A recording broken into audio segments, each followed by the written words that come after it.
या घटनेचं या मानव समाजाला, या देशाला, या लोकशाहीला किती परिपूर्ण किंवा किती महत्त्वाचं आहे अशा प्रकारचे आपण विचार केले पाहिजे. आणि एकच सांगतो की अशा गृहमंत्र्याला हकालपट्टी झाली पाहिजे, याचा निषेध झाला पाहिजे आणि भारतीय जनता पार्टीने याला बाहेर काढलं पाहिजे एवढंच सांगतो आणि थांबतो. जय हिंद, जय महाराष्ट्र.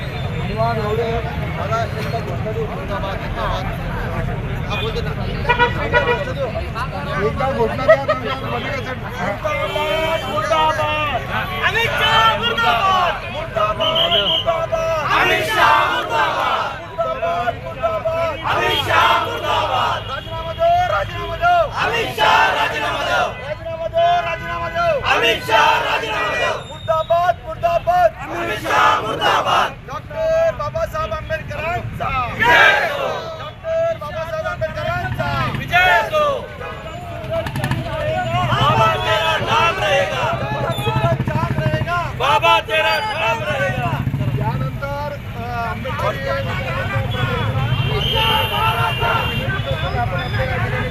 अमित शहा भारतचा खाली मुंडका वर पाय.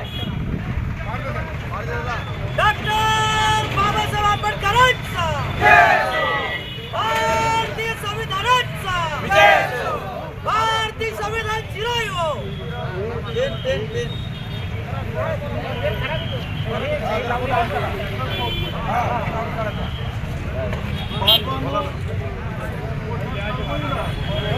आपण आज या ठिकाणी अमित शहाचा निषेध करण्यासाठी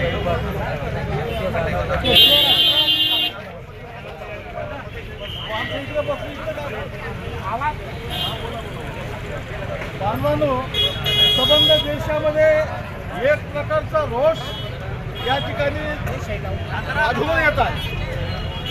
डॉक्टर बाबासाहेब आंबेडकरांच्या विचाराला विरोध केवळ काल परवा झाला असं नाही. डॉक्टर बाबासाहेब आंबेडकरांच्या विचाराला विरोध हा 5 पूर्वीपासून सुरू झालेला आहे. आणि मग ते काँग्रेसने केला असेल, भारतीय जनता पार्टीने केला असेल, आरएसएसने केला असेल, परंतु बाबासाहेबांच्या विचाराला विरोध करणे हा एकमेव लोकांचा धंदा आहे. आणि म्हणून ही गोष्ट आपल्यासाठी बांधवांनो, डॉक्टर बाबासाहेब आंबेडकर 1919ला सार्वजनिक आयुष्यात येतात, चळवळीला सुरुवात करतात आणि तेव्हा इथल्या असणाऱ्या मनुवादी विचारसरणीच्या लोकांच्या पोटात दुखणं सुरू होतं. 1924